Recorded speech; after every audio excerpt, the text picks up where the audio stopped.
ఇటువంటి కంప్లైంట్ రావడానికి దొరికే కంప్లైంట్లో అయితే పెద్ద టాస్క్. ఇక్కడేమో సిపియూసి ఎల్లబెండ్ క్రాక్ వచ్చి వాటర్ లీకేజ్ అయిపోతుంది. ఒకవేళ లోపల కట్ చేద్దామంటే లోపల జాయింట్ దగ్గరికి వస్తుంది.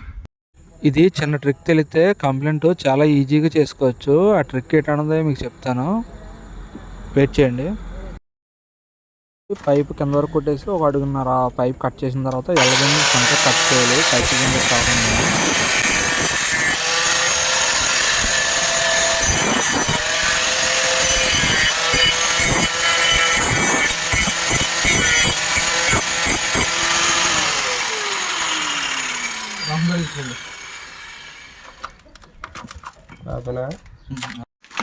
ఇది మొత్తం ఎల్లబెండ్ ఇరిగిపోయినప్పుడు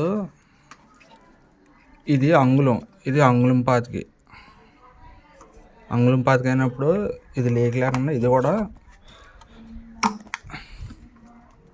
జాయింట్కి సెట్ అయిపోద్ది. అక్కడ అంగుళం ఉంది కాబట్టి కింద అంగుళం జాయింట్ వేసుకుని ఆ అంగుళం పాతికి బుస్ కొట్టుకుని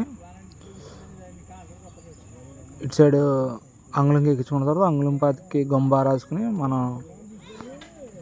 జాయింట్ అతుక్కోవాలి. అతుక్కున్న తర్వాత కొంచెం ఎక్కువసేపు వెయిట్ చేయాలి. వెయిట్ చేస్తే కొంచెం ఎక్కువసేపు ఆరిన తర్వాత మనం ఇది ట్రైల్ వేసుకుంటే ప్రాబ్లం కొంచెం మళ్ళీ రాకుండా ఉంటుందన్నమాట.